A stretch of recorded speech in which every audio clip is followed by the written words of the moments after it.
وبركاته. اللهم صل على محمد وآل محمد.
أعوذ بالله من الشيطان الرجيم.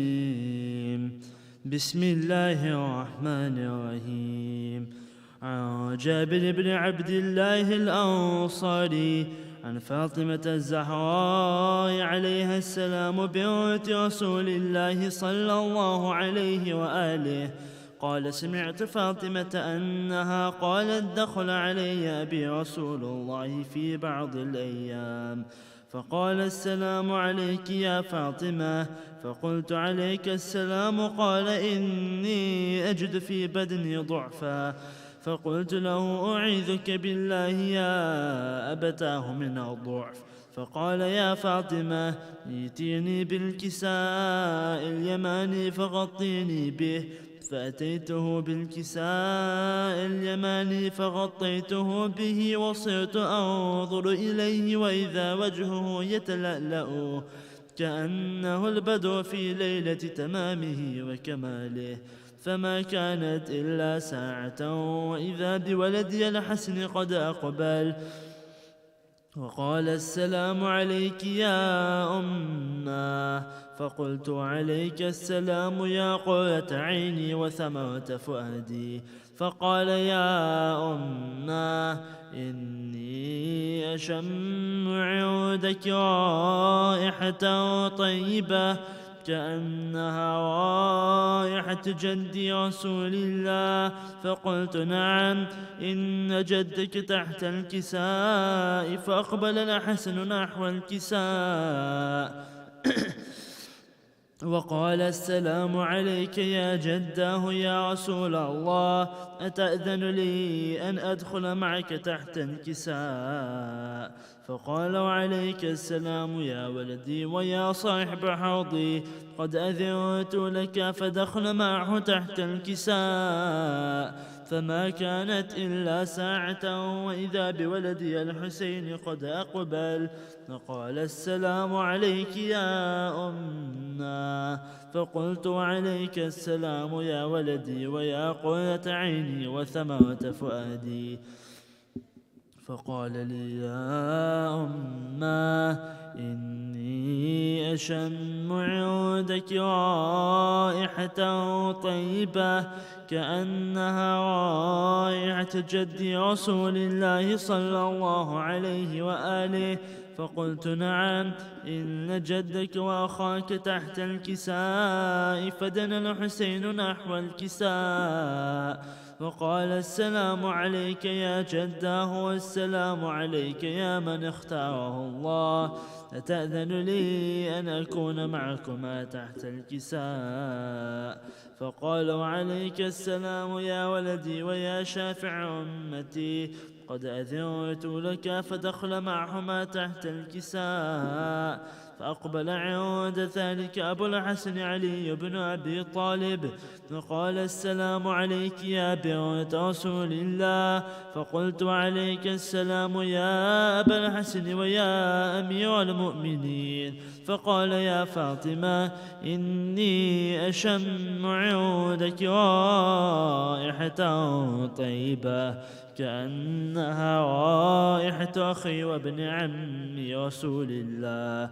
فقلت نعم، ها هو مع ولديك تحت الكساء. فأقبل علي نحو الكساء فقال: السلام عليك يا رسول الله، أتأذن لي أن أكون معكم تحت الكساء؟ قال له: وعليك السلام يا أخي ويا وصي وخليفتي وصاحب لوائي، قد أذنت لك. فدخل علي تحت الكساء، ثم أتيت نحو الكساء وقلت: السلام عليك يا أبتاه يا رسول الله، أتأذن لي أن أكون معكم تحت الكساء؟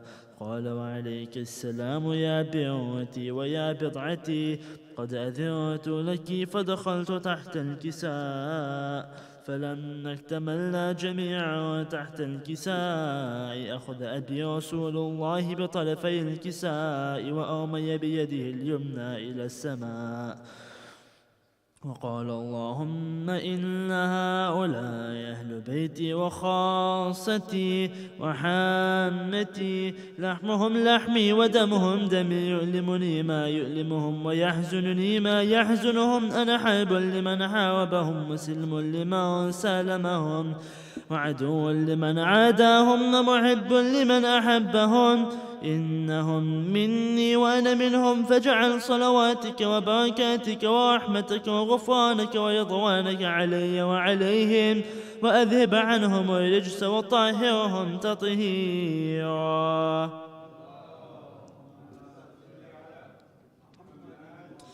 فقال الله عز وجل: يا ملائكتي ويا سكان سماواتي، إني ما خلقت سماء مبنية ولا أرضا مدحية ولا قمرا منيرا ولا شمسا مضيئة ولا فلكا يدور ولا بحر يجري ولا فلك يسري إلا في محبة هؤلاء الخمسة الذين هم تحت الكساء.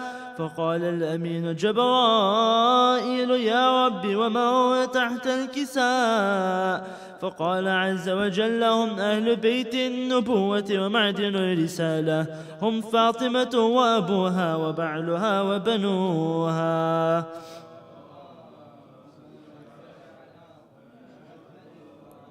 فقال جبرائيل: يا رب أتأذن لي أن أهبط إلى الأرض ليكون معهم سادسا؟ فقال الله: نعم، قد أذنت لك. فهبط الأمين جبرائيل وقال: السلام عليك يا رسول الله.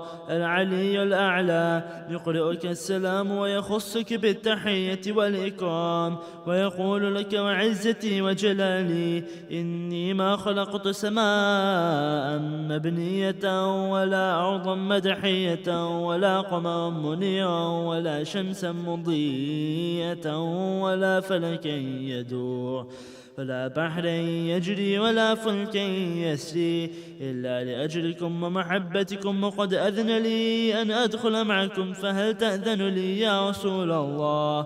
فقال رسول الله: وعليك السلام يا أمين وحي الله، إنه نعم قد أذنت لك. فدخل جبرائيل معنا تحت الكساء فقال لأبي: إن الله قد أوحى إليكم يقول: إنما يريد الله ليذهب عنكم رجس أهل البيت ويطهركم تطهيرا.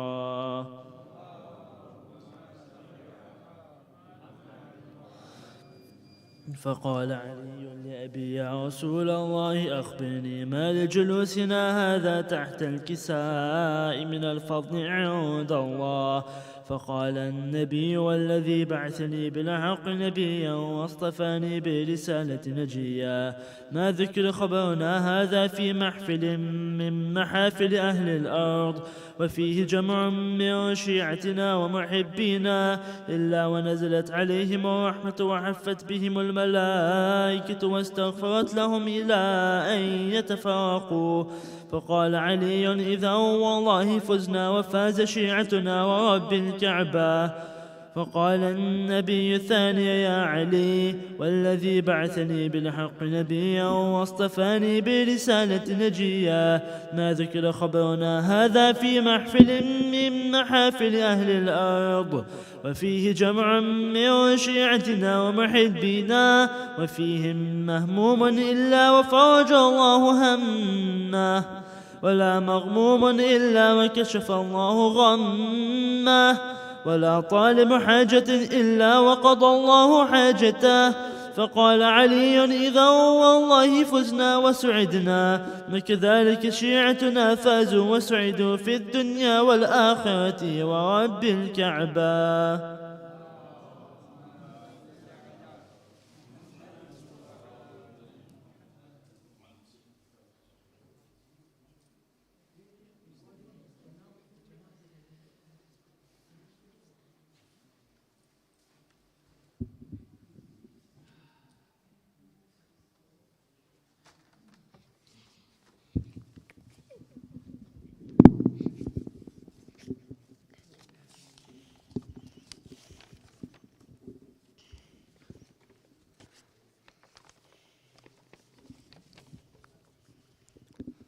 بر محمد وعلى محمد صلوات.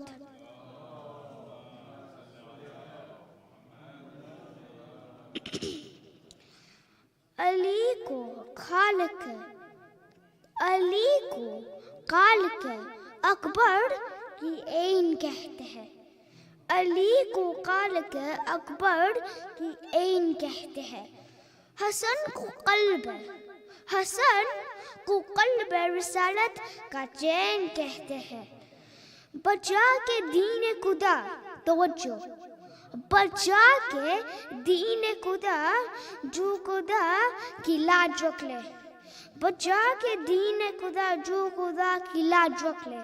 زبان عشق میں، توجہ، زبان عشق میں اسے حسین کہتے ہیں. زبان عشق میں اسے حسین کہتے ہیں. زندہ باد. صلوات.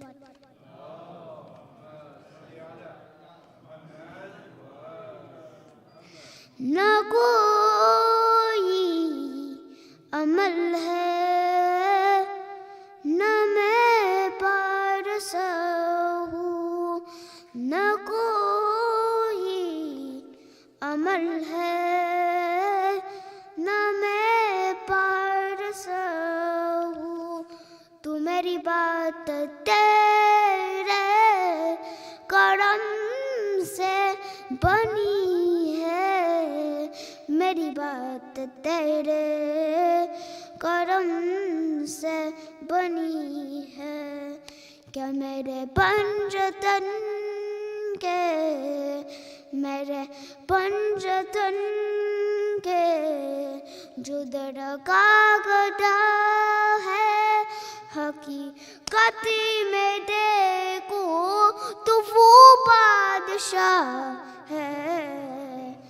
سدا ان کی رحمت کا طالب رہا ہوں.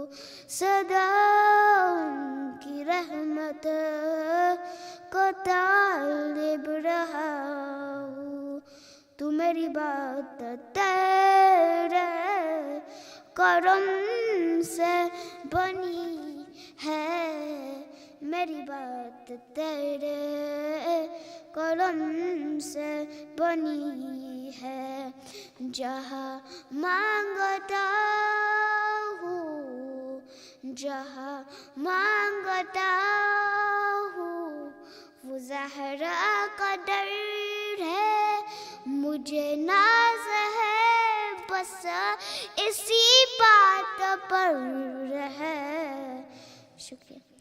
صدا علی کے فقیروں کی صف میں کھڑا ہوں. تو میری بات تیرے کرم سے بنی ہے.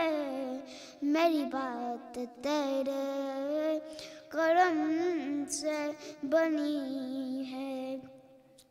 کہ بھٹکنے سے باہر پا توجہ کہ بھٹکنے سے مولا نے مجھ کو بچایا، صدا مجلسوں میں ہے مجھ کو بلایا، نیاز حسینی کو کا کر پلا ہوں، نیاز حسینی کو کا کر پلا ہوں، تو میری بات تیرے کرم سے بنی ہے، میری بات تیرے کرم سے بنی ہے، اس میں کوئی شک نہیں کہ میں کچھ بھی نہیں ہوں، میں کچھ بھی نہیں ہوں، مگر یہ شرف ہے کہ رخ میرے مولا کا میری طرف ہے، قضائے علی اور سفیر رضا ہوں، قضائے علی اور سفیر رضا ہوں، تو میری بات تیرے کرم سے بنی ہے، میری بات تیرے کرم سے بنی ہے، صلوات۔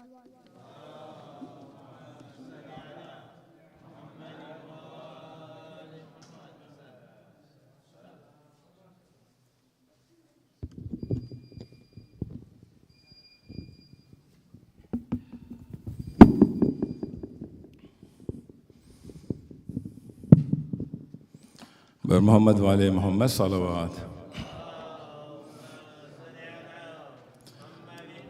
جو لوگ وہاں بیٹھے ہیں پھر گزارش ہے کہ ذرا میدان میں سامنے آ جائیں، تو کچھ محفل کا کچھ، ویسے بھی شیخ یوسف بیچارے 11-12 سال سے کہہ چکے ہیں نانی خوشحالی موٹی خوشحالی، تو اس کو اتنی بھی نانی نہ کریں، کم سے کم ذرا آگے آ کے کچھ بیٹھ جائیں، تو میں پھر اپنے گزارشات پیش کروں۔ بر محمد والے محمد صلوات۔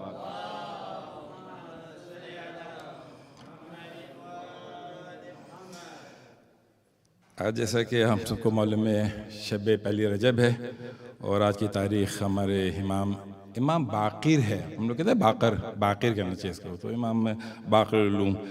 تو چند اشعار پہلے جناب امام باقر کی شان کے، پھر اس کے بعد ایک چھوٹا سا قصیدہ جس میں آپ لوگ ذرا امید ہے کہ کچھ انجوائے کریں گے، عید کا سا ماحول بن جائے گا کچھ۔ امام ہر دو سرا تھے محمد باقر، امام ہر دو سرا تھے محمد باقر، خدا کی خاص عطا تھے محمد باقر۔ نام بھی دیکھیں نا ملتا ہے بھائی، تھے شکل و صورت و سیرت میں عکس پیغمبر، کلنا محمد، تھے شکل و صورت و سیرت میں عکس پیغمبر، جبھی تو ان کی جگہ تھے محمد باقر۔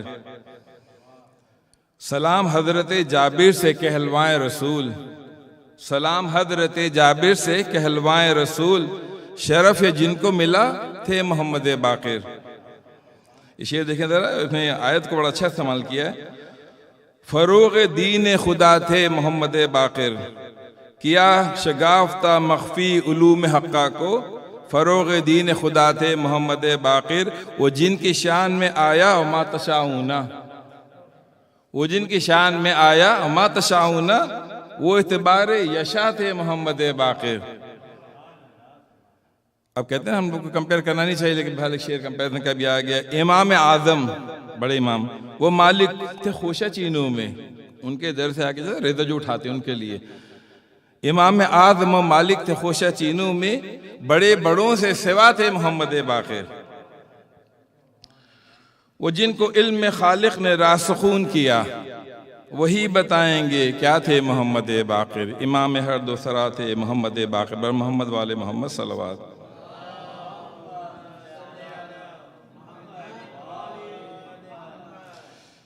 بارہ دیگر سلام۔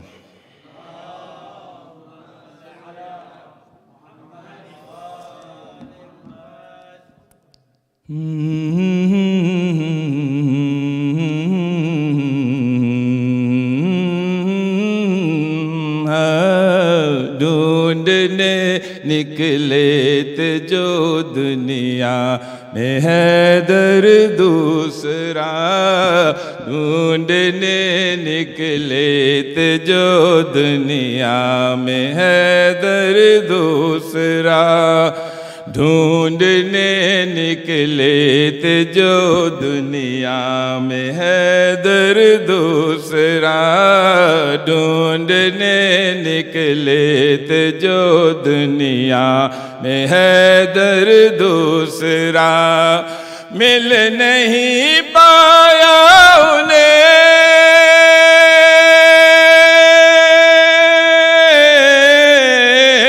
مل نہیں پایا انہیں اب تک قلندر دوسرا، ڈھونڈنے نکلے تھے جو،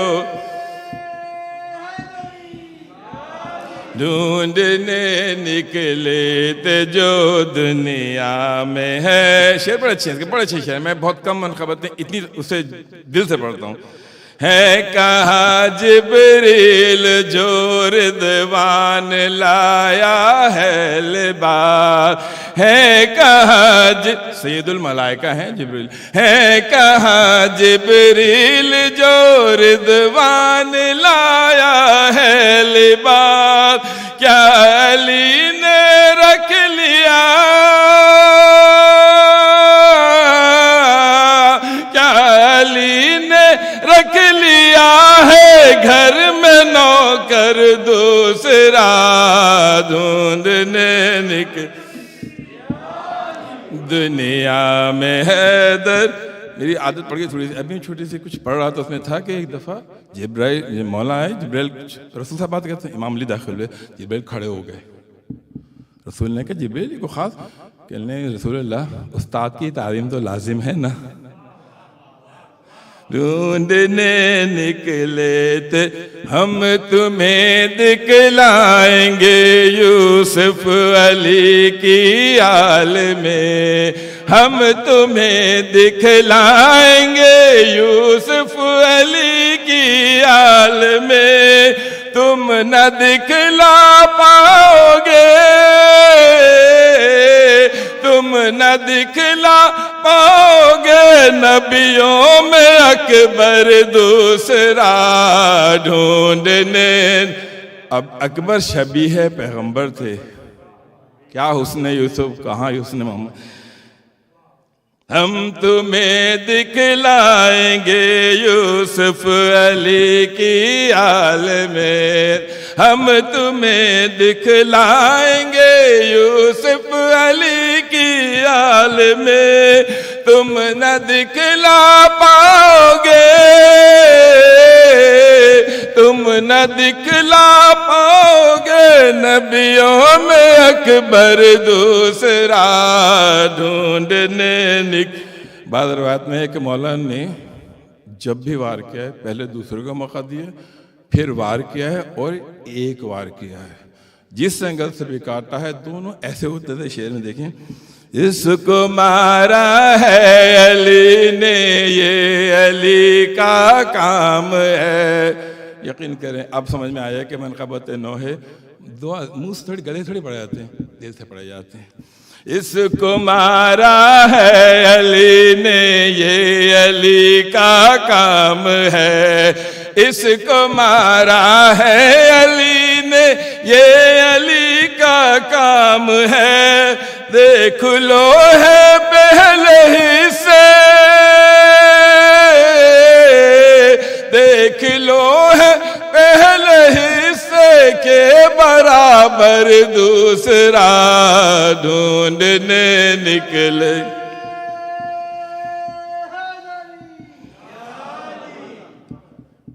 کمپیریزن میں کچھ اچھے لگتے ہیں۔ بعض روایت میں ہے کہ جب جناب عیسیٰ کی ولادت ہوئی تو مریم سے کہا یہ جائے عبادت ولادت نہیں ہے، جناب فاطمہ بنت اسد کے لیے خاص طور پہ در بنایا، عام دروازے سے جائیں کیوں خواص کبریا، थोड़ी सी मुश्किल उर्दू है, खवास के लिए खास लोग जो अल्लाह के लिए खास हैं।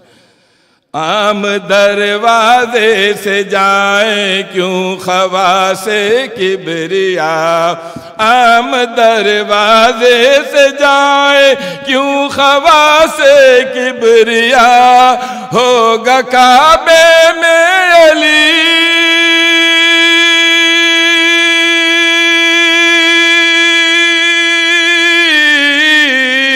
होगा काबे में अली के वास्ते दर दूसरा ढूंढने निकले दुनिया में हैदर, ले तो आए हैं सकीफा वाले रहबर दूसरा, बेशुमार कह सकते हैं आप लोग, ले तो आए हैं सकीफा वाले रहबर दूसरा, लाएंगे लेकिन कहाँ से,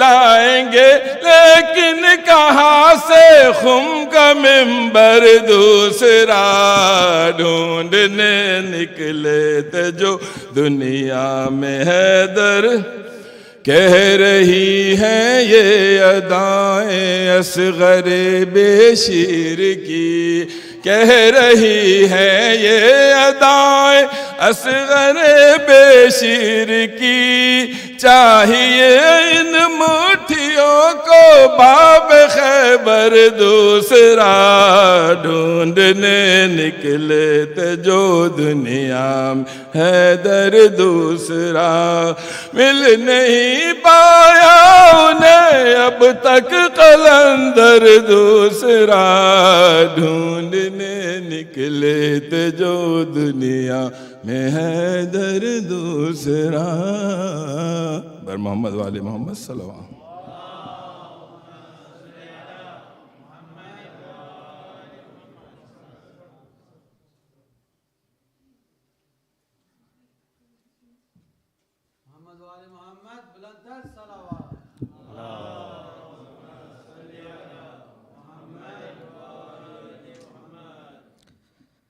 My dear children, elders, brothers and sisters, Assalamu alaikum wa rahmatullahi wa barakatuh. As always, a very warm welcome for attending today's Wiladat program of Imam Muhammad al-Baqir alayhi salam. Allahumma salli ala Muhammad. तो मेरे को उर्दू थोड़ा जानता है. Okay. Okay. On behalf of the Management Committee, we would like to wish you all a Khushali Mubarak, and we pray for the success, happiness, and of course, most importantly, good health for our community members far and wide. So today I have 7 announcements, so it's quite a lot, but I'll keep them brief. Can anyone guess what announcement number 1 is? COVID, of course. So it's just a reminder again, face masks are mandatory when you are inside the masjid at all times. We need to keep each other safe, as always.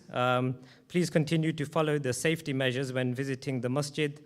And in the event, if you do test positive, please refrain from coming to the center until you have a negative lateral flow test. And if a family member has tested positive, then the remaining family members are required to refrain from attending the center until you have a negative test for at least 5 days. So again, once again, thank you for your support on this. We're nearly there. We can see light at the end of the tunnel. So inshallah, let's pray together that we get rid of this virus goes away, inshallah. Announcement number 2 is the fitness sessions. So as part of the Mind, Body and Soul initiative, we have now confirmed Beaumont Leys School as the location for the fitness sessions. These sessions will start on Saturday, this Saturday, 5th February, on a free trial basis. It's open for 22 to 55-year-old adult men.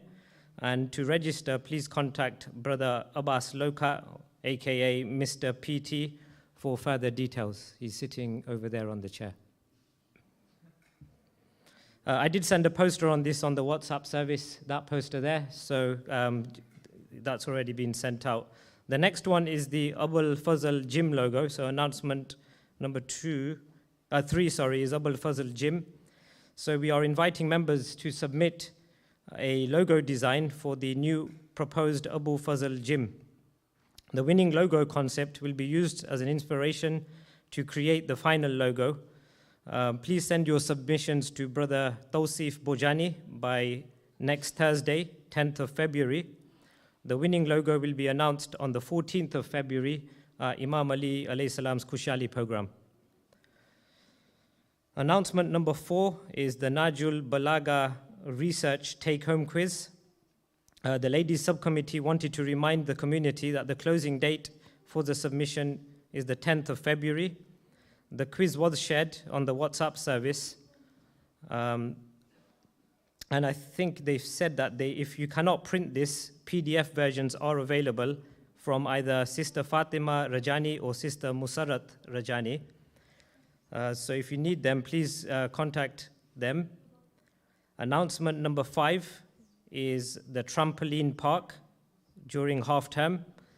So I actually shared this poster today. Little Angels have organized the event on the 15th of February for children aged 4 to 12. So if you want to get your kids boosted this half term, please register with Sister Fatima Rajani by the 4th of February.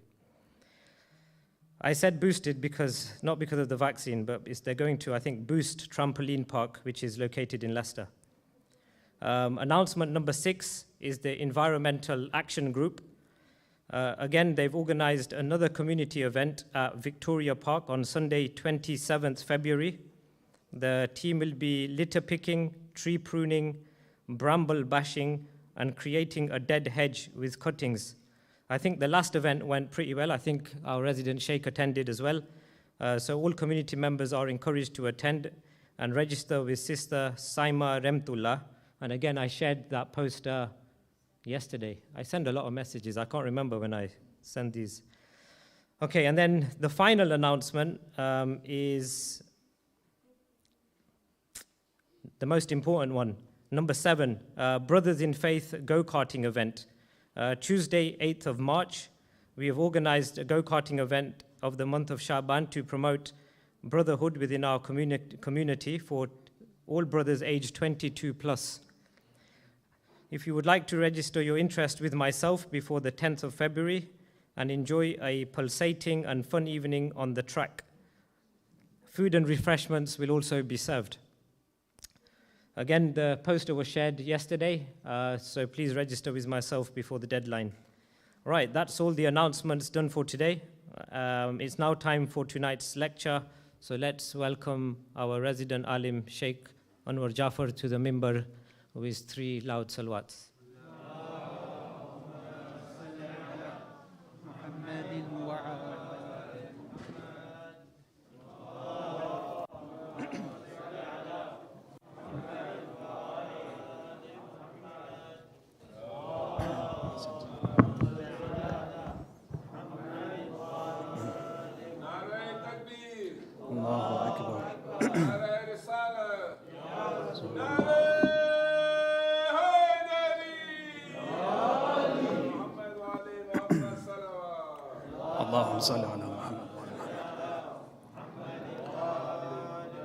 Before we begin, a request for Surah Al-Fatiha for the passing of one of our esteemed greatest Maraji of our time, Ayatollah Safi Gulpegani, who was considered to be one of the oldest living Maraji, who died at the age of 102.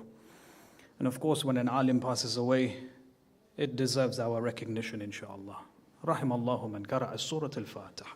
Bismillah.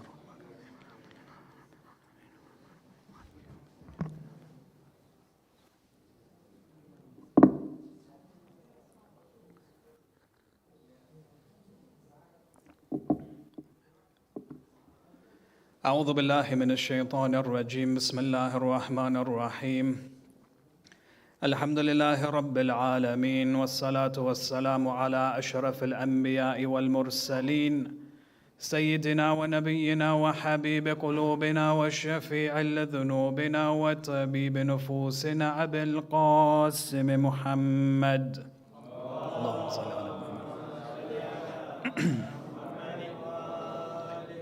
والصلاة والسلام على أهل بيته الطيبين الطاهرين المعصومين المظلومين ولعنة الله على أعدائهم أجمعين إلى قيام يوم الدين. وفقنا الله وإياكم بعلم وعمل صالح إن شاء الله، بذكر الصلاة على محمد وآل محمد. اللهم صل على محمد وآل محمد. أما بعد، فقد قال الله عز وجل في كتابه الكريم: بسم الله الرحمن الرحيم: بيوت أذن الله أن ترفع ويذكر فيها اسمه يسبح له فيها بالغدو والآصال. آمنا بالله، صدق الله العلي العظيم.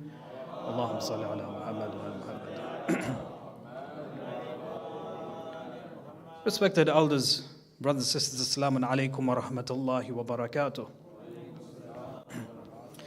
When we examine the life of Imam Baqir alayhi salam, when we examine the social, political dimensions surrounding the time that he lived in, you find that many different thoughts, many different ideas were now entering the religion of Islam. The Imam alayhi salam, being the guardian of the message of Rasulullah sallallahu alayhi wa alayhi, began to combat Allahumma salli ala Muhammad wa ala Muhammad. Began to combat many of these different ideas, and many of these different narrations of the Imam alayhi salam still exist within our sources. So when you collect all of these different riwayat, where the Imam is actually harsh in his words, it was his way of combating or fighting against many of the deviant beliefs that were entering the religion of Islam at the time. So for example, on the one hand, you had the Murji'ah. The Murji'ah were considered to be a political sect created by the Bani Umayyah. They planted ulama within the Muslim empire, and these ulama would go out, give information, and try and gain support for the Bani Umayyah. You find Imam Baqir alayhi salam comes forward and he says, Allahumma la'an al-murji'ah. May Allah curse the murji'ah.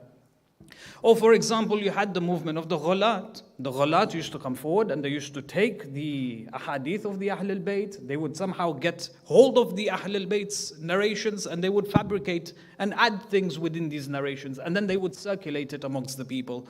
The likes of Walid ibn Sa'id. You find Imam al-Baqir alayhi salam, when it comes to this specific personality, he gives la'na on such a personality because of the deviant beliefs that he used to spread amongst the Muslim ummah. Then, for example, the Imam used to speak about the ulama, the general ulama that used to exist amongst the Muslim population. So, for example, famously, the Imam comes forward and he says, "Man aftan nas bighayri ilmin wa hudan min Allah," the one who gives fatwa, amongst the people without knowledge, without guidance from Allah subhanahu wa ta'ala, لعنته ملائكة الرحمة وملائكة العذاب. That the malaika, holistically, all of the malaika, they give la'na on a person, on such a person. And this was an attack on those who considered themselves ulama without actually studying or knowing anything about the religion of Islam. Because of the power that they were given, they abused that power and they used to give fatwa, sometimes in support of the Bani Umayyah and so on and so forth. The Imam directly gives la'na on them. But then there's one particular hadith which is rather interesting. The Imam alayhi salam says, and it's a hard-hitting hadith. The Imam alayhi salam says, he says, "Sharrika wa gharriba lan tajida ilman sahihan illa shay'an yakhruju min indina ahl al-bayt." He says, if you turn towards the east and the west, you will not find ilman sahihan, true, real knowledge, إلا شيئا يخرج من أهل البيت, except for that which has come from us, the Ahl al-Bayt alayhim as-salam. Now, when you bring all of these narrations together, you collate them, you put them together, there is a common theme that is being presented in these ahadith, if you read between the lines. And that is that Imam Baqir alayhi salam is trying to reinforce the position of the Ahl al-Bayt themselves. That the Ahl al-Bayt are the true maraj in the religion of Islam. We have two sources of knowledge when it comes to the religion of Islam. Two sources of information when it comes to the religion of Islam. The first is Quran, and the second is the Ahl al-Bayt. Inni tariku fikum al-thaqalayn kitab Allah wa itrati Ahl al-Bayt. But then, of course, the leaders that came into power separated the two. So the Muslim that used to grow up in the Islamic Empire, they would not realize the profundity of the Ahlul Bayt, which should be alongside the Quran, because it had been separated. So Imam Baqir alayhi salam makes it upon himself to remind the people that we are the sources of religion. We are the sources of knowledge and wisdom and ilm and all of these beautiful things, which go side by side with the Quran. Now someone may ask a question, and it's a very interesting question. لَن تَجِدَ عِلْمًا صَحِيحًا. The Imam says, you will never find true knowledge except that which comes from us. What type of knowledge are we talking about here? Because in the religion of Islam, or even, for example, in humanity, if you look at the world as a whole, there are many different sciences. We have, for example, economics, we have finances, we have, for example, engineering, we have biology, we have hard sciences, we have social sciences, all of these different subjects that govern our society. Is the Imam referring to these subjects as well? Because they all come under the category of ilm, doesn't it? You go to university, you work hard for 3 years, you get a master's, you work hard for another 2 years. You become a specialist in a particular science. That's an ilm. Does the Imam refer to these types of ilm as well or no? Amongst the scholars compartmentalize ilm into two.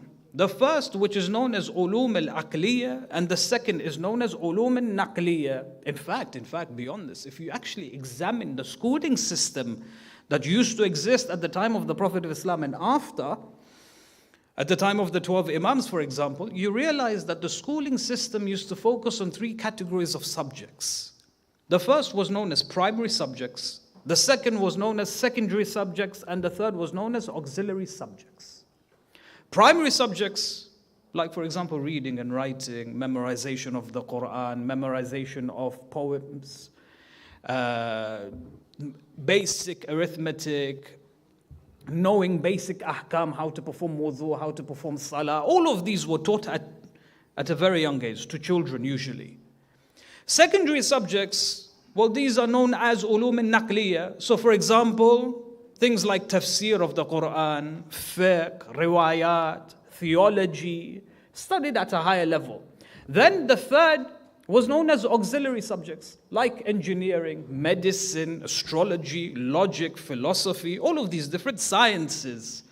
So when the Imam alayhi salam says, لَن تَجِدَ عِلْمًا صَحِيحًا إِلَّا شَيْئًا خَرَجَ مِنْ عِنْدِنَا, what type of ilm is he referring to?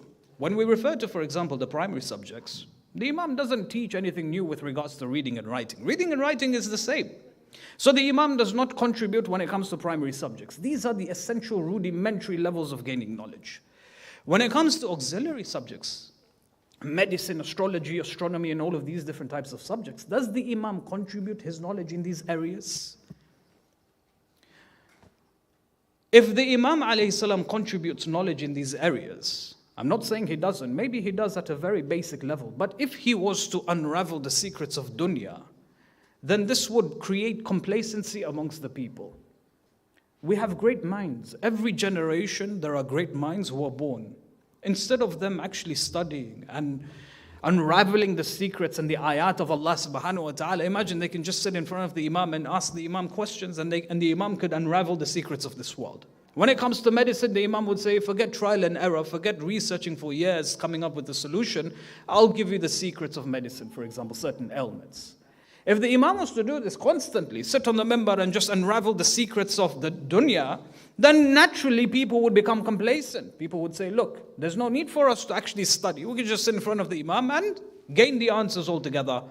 This stagnates the progress of society. This stagnates the advancement of society. This is counterproductive when it comes to the advancement of society. So when it comes to auxiliary subjects, the Imam does not contribute as much as we would think. Yes, the Imam, for example, we have tabb al-a'imma, don't we? The Imam, for example, categorizes certain lifestyles that we should adhere to for the betterment of our own health. But the Imam doesn't go into the intricacies of finding cures to certain ailments. The Imam doesn't advance in the areas of medicine the way medicine has advanced today. So when it comes to auxiliary subjects, the Imam does not contribute as much as we would think. when it comes to secondary subjects, ulum al-naqliya, anything in relation to revelation, this is where the Imam's responsibility stands. Because when you look at the course of history, you found that during the time of Imam Baqir, there were many different sects that were now coming into fruition. There were those who used to perform tafsir of the Holy Quran based on their own logic.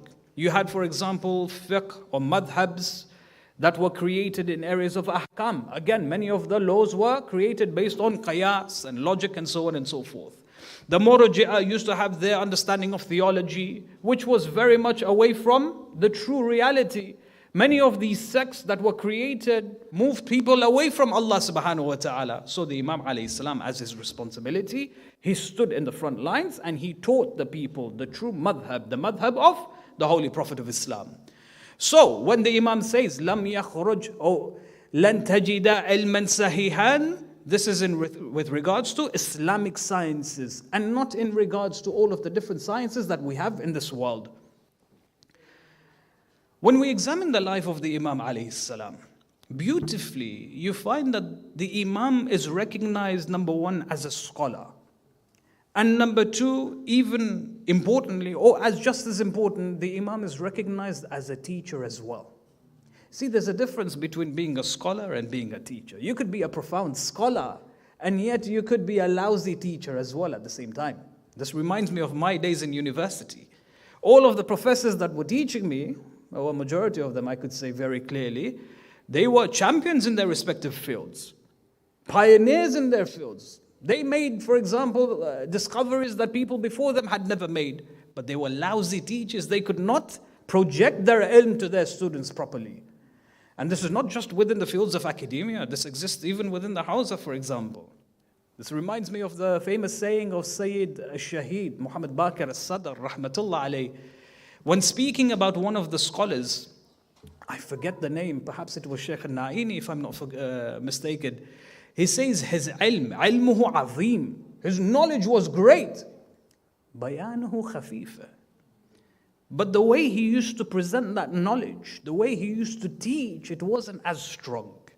So when people would sit in his class, they would perhaps gain 20%, 30% of what he was trying to explain. But those who really understood the knowledge that he was giving, they really appreciated how great the person's knowledge was. So being a scholar is one thing, but being a teacher is a different art altogether. A great person is a person who is a scholar, but also at the same time is a teacher, and a profound teacher to say the least.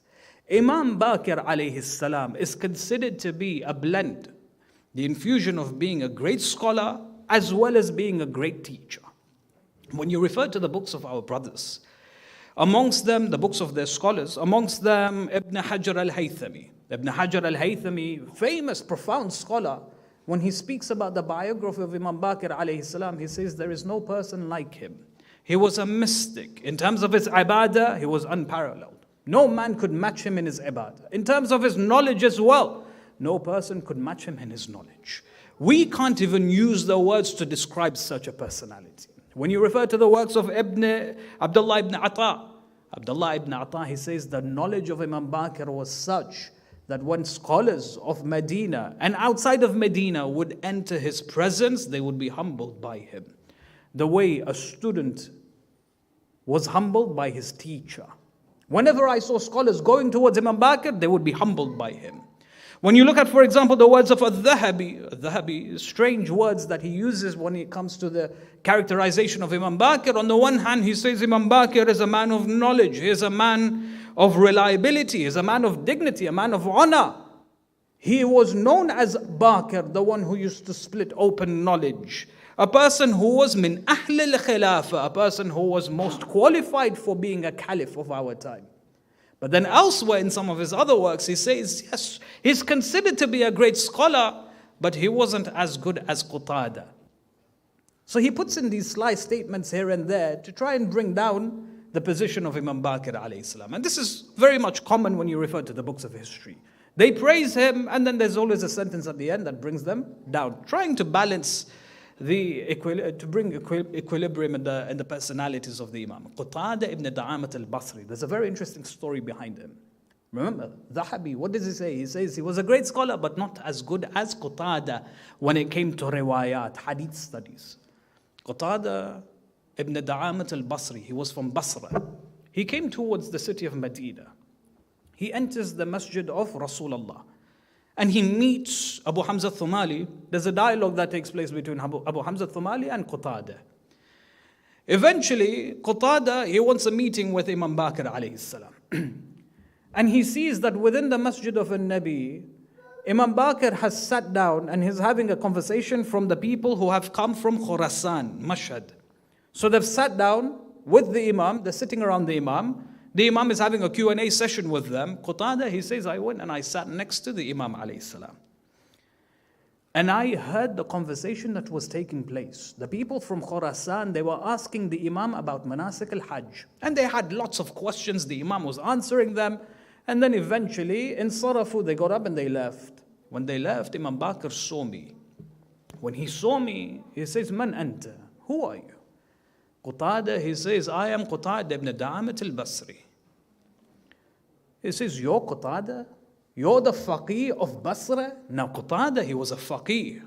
Min al-Ajalla. He was one of the greatest ulama of Basra. People knew who Qatada was. And no one dared to challenge him because of how great he was. He was considered to be the a'lam, or one of the a'lam of the time.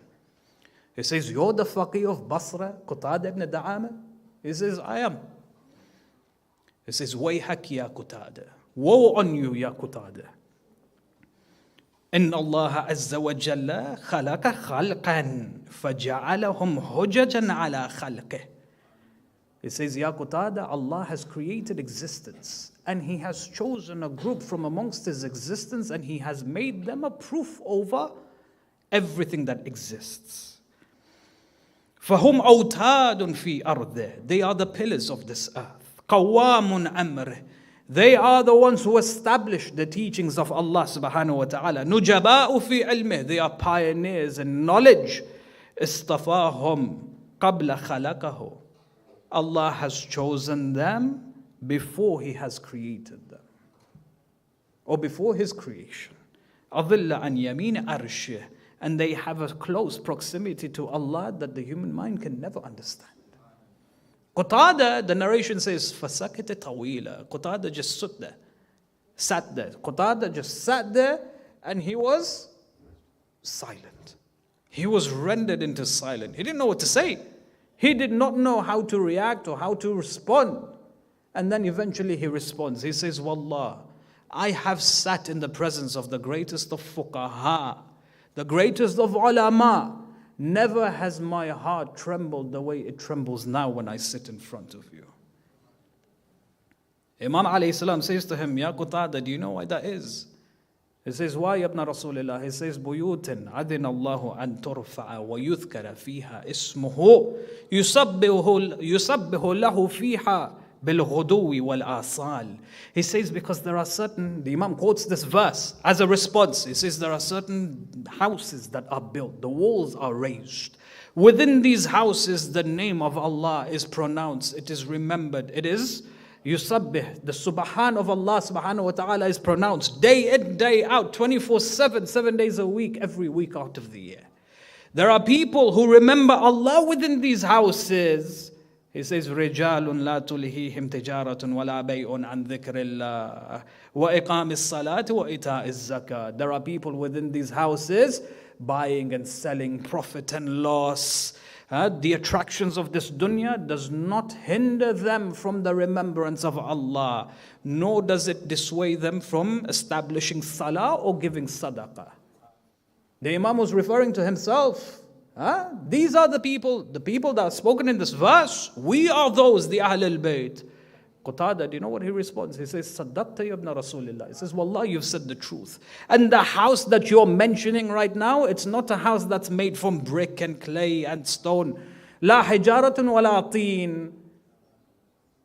Which house is this? The house of Ali Muhammad salawatullahi wa salamu alayhi.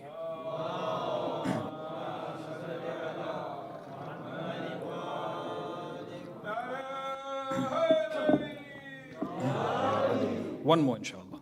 Sallu ala Muhammad wa ala.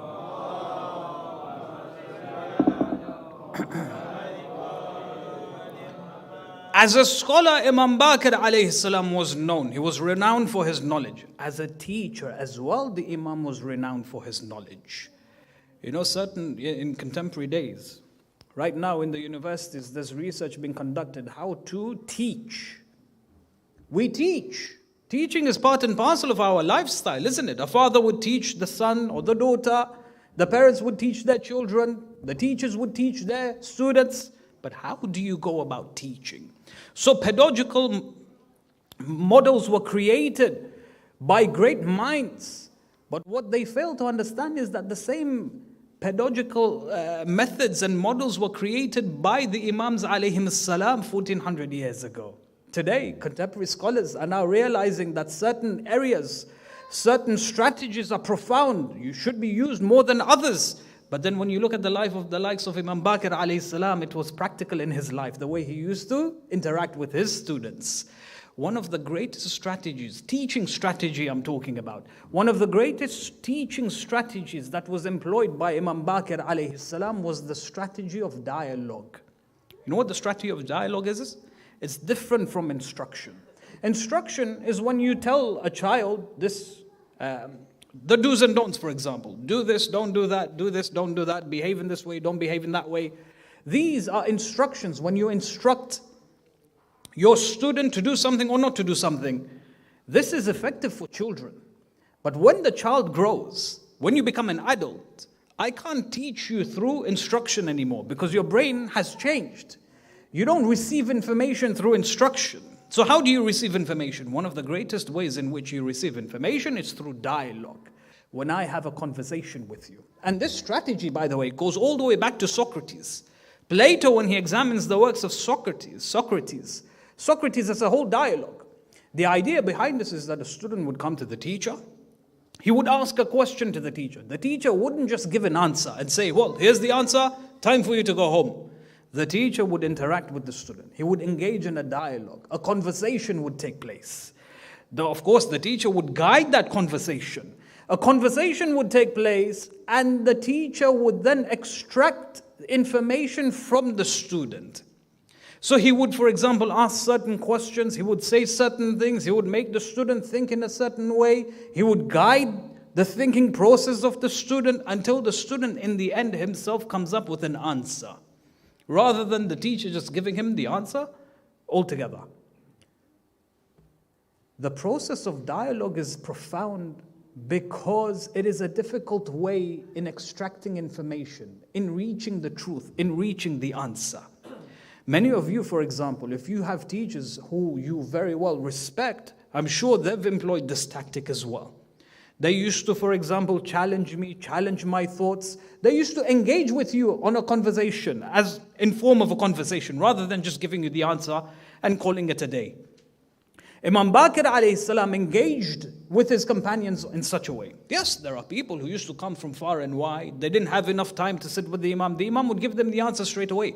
But the close companions, the likes of Zurara ibn A'yun, Muhammad ibn Muslim, they became great because the Imam used to employ such tactics with him, or with them specifically. Never did the Imam just sit on the pulpit and say, ask me and I'll give you the answer.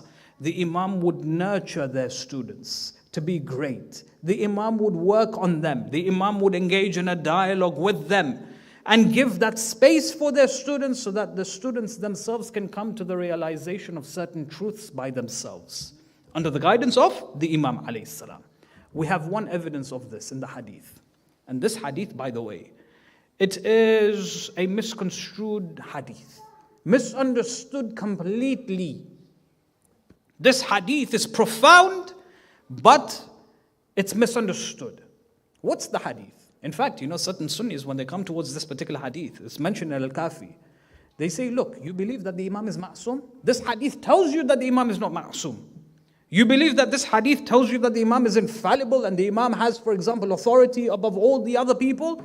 This hadith tells you otherwise. It tells you the complete opposite. It tells you that the Imam was just a scholar and nothing more.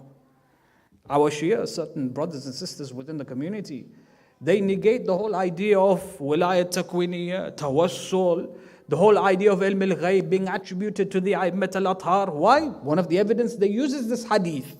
This hadith is misunderstood. What's this hadith? One day Zurara came towards the Imam. Remember, Zurara ibn A'yan is one of the greatest companions of Imam Baqir, Imam Sadiq alayhi salam.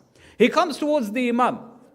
He says to the Imam, he says, Yabna Rasulillah, I believe that anyone who does not consider you to be an Imam is not a believer. The Imam responds, he says, no, what you've just said, I disagree with, and it's not in par with the message of the Holy Quran. I disagree with you, Ya Zurara. The conversation goes on, and it goes on, and it goes on, and it goes on, until Zurara himself says the Imam raised his voice. And I responded, and I raised my voice towards the Imam alayhi salam.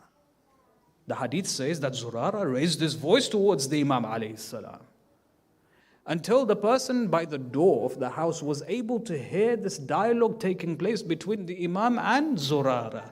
Now some of you may say, how dare Zurara raise his voice towards the Imam? Ya ayyuhalladhina amanu la tarfa'u aswatukum fawqa sawt an-nabi. Why is it that Zurara here is raising his voice towards the Imam? Did he not consider the Imam to be a wali of Allah? Listen, if I've got a wali from the awliya standing in front of me, never dare I raise my voice over him. True or no? So they use this as proof. This hadith is telling you that, look, Zurara himself did not consider the Imam to be a ma'asum. Otherwise, if Zurara had considered Imam Baqir to be a ma'asum, he would have never raised his voice. True or no? Why does Zurara raise his voice? Simply because he did not consider the Imam to be a ma'asum, let alone a person who has ilm al-ghayb, let alone a person who has wilayat takwiniya and so on and so forth, authority over this physical world, power to perform miracles. Because if Zurara had this belief, he wouldn't have raised his voice. Flip the discussion altogether. Look how beautiful, look how encouraging the Imam is, alayhi salam. Look at his teaching capacities. That when he stands or when he sits with Zurara, he doesn't tell Zurara, you've asked me a question, you've commented, this is my answer, and my answer is final because I'm a wali of Allah. I have absolute authority. He opens the possibility of having a dialogue. Look how safe Zurara feels to challenge the Imam alayhi salam. A dialogue is now taking place between Zurara and Imam Baqir alayhi salam. Imam Baqir does not show off his authority and say, that's it, my say is final, that's it, call it a day, go home Zurara. Zurara has this safe space to challenge the Imam alayhi salam. The Imam then challenges him back. Zurara challenges the Imam alayhi salam. The discussion is guided until Zurara reaches the truth at the end of the discussion. The Imam is nurturing Zurara. This is a powerful teaching strategy that is employed by the greatest teachers of our time, which has been employed by the greatest teachers in history, to engage in a dialogue, to engage in a conversation with the student. Rather than just giving the answer, you nurture the student to come towards the answer themselves. And this is what the Imams used to do. The Imams used to sit down with Muhammad ibn Muslim, a faqih. He used to have a dialogue with him, to the extent that Muhammad ibn Muslim became one of the greatest fuqaha at the time of the Imams. Our madhab, we owe it to the likes of Muhammad ibn Muslim. You have the likes of Hisham ibn Hakim. Hisham ibn Hakim was someone who was very much interested in theology. The Imam just didn't sit down with them and teach them theology. The Imam used to engage in a discussion with them. The Imam used to engage in a conversation with them, extract knowledge from deep within them. Hisham ibn Hakim becomes one of the greatest mutakallimin. His knowledge benefits us even today. The likes of Zurara ibn A'yan, the likes of Jabir ibn al-Hayyan, for example, all of these are profound personalities. They benefited from the Imam. The Imam was not just a scholar, but he was a great teacher, to say the least. And his teaching models, it's something that we should adopt as well within our lives. You as fathers or as mothers, when you engage with your children, rather than just giving an answer here and there, engage in a conversation with them. Let them come up with the answers. And they will never forget that. They'll never forget that. It's one of the most powerful ways of retaining information. We pray to Allah subhanahu wa ta'ala on this holy night. Of course, these are now the nights of Rajab, a precursor, a preamble towards the month of Ramadan. May Allah Give us the tawfiq to change ourselves. Change should not come during the month of Ramadan. Change should start from today, inshallah, being the month of Rajab, the month of Amir al-Mu'mineen alayhi salam, according to many of the narrations we have. May Allah give us the tawfiq to change ourselves spiritually. May Allah give us the tawfiq to establish a link with Imam Baqir alayhi salam and his grandfather Amir al-Mu'mineen alayhi salatu wassalam. وآخر دعوانا أن الحمد لله رب العالمين وصلى اللهم على محمد وآله الطيبين الطاهرين اللهم صل على محمد.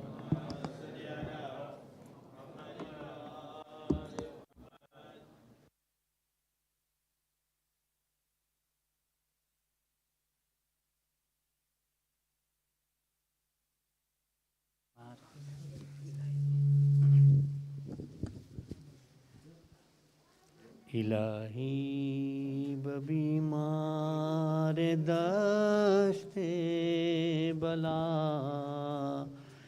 جو بیمار ہو جلد پاوے شفا قیامت میں معشوق رہو با علی اٹھے قبر سے کہے کہ ہم یا علی ہے پانچ بنو مل چہار داتر احمد ولی زہرا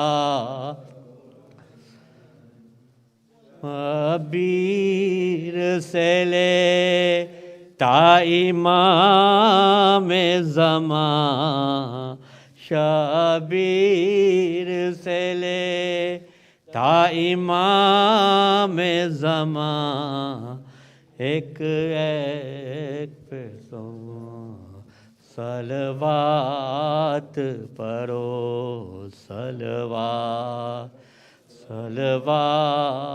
و سلام یا امام زمان فرماؤ ظہور یا امام زمان. السلام علیکم یا ابا عبداللہ، السلام علیکم یا ابن رسول اللہ، السلام علیکم یا ابن امیر المؤمنین، السلام علی الحسین وعلی علی ابن الحسین وعلی اولاد الحسین وعلی اصحاب الحسین، خصوصاً سیدی و مولائی ابی الفضل العباس ابن امیر المؤمنین. السلام علیکم یا صائر الشہداء کربلا جمیعا ورحمۃ اللہ وبرکاتہ. السلام علیکم یا مولائی وابن مولائی، السلام علیکم یا غریب الغربا السلطان ابو الحسن یا علی ابن موسیٰ الرضا و اختک فاطمہ المعصومہ ورحمۃ اللہ وبرکاتہ. السلام علیکم یا مولانا یا صاحب الزمان، السلام علیکم یا خلیفۃ الرحمن، السلام علیکم یا شریک القرآن، السلام علیکم یا کعبۃ الایمان، السلام علیکم یا امام الانس والجان، عجل اللہ تعالی فرجہ وسهل الله تعالى مخرجك وظهورك ورحمة الله وبركاته. اللهم كن لوليك الحجة ابن الحسن صلواتك عليه وعلى آبائه في هذه الساعة وفي كل ساعة وليا وحافظا وقائدا وناصرا ودليلا وعينا حتى تسكنه أرضك طوعا وتمتعه فيها طويلا. اللهم رحم الله من قرأ صلاة البارقة الفاتحة.